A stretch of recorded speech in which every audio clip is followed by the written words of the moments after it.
همین خیلی می نویسین که میگین که مسافده گرفته استی. استغفرالله نخوام مسافد.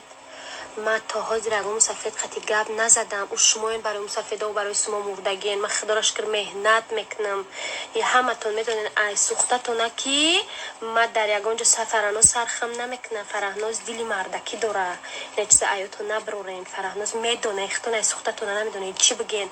اون مسافده شما ده نصیب کنم. من خدا را شکر خوشبختی هستم که به درجه اولش خوشبختم. ایگام چی کم نیستم. با میگم شوی نزنه دارو نترسین. آدمای شو دار شو خورین شو هر روز مرا زنگ نزنین بیزارم کدین ای پیش شما کدام روزیشون میگم برو خبر دفشه دینه چشم میده فکر کنین صاف به تربیه مت زنگ نزنین. من الحمدلله ایمان دارم. دختر به ایمان نیستم. من پدر مادر دارم. من 3 برادر دارم. فهمیدین؟ همین خیلی زنگ میزنین ای خدا بترسین. میگم بترسین. آدمی که نمیترسه ای خدا شما به شرم و به حیا. من قد شما هفتهش نمیکنم. همین روز یه دخترک زنگم زد. دخترک هم نیست از زنک پیره زنگم زد.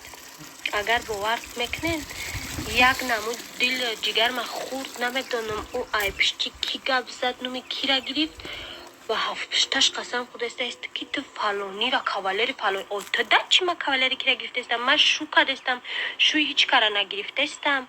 بس بدگسته شوکنیم هم نمیمونین بیزار ای دستش من شوکن شیدم صحنه را تر کدرشتم ای تو نمیمونین می های توبه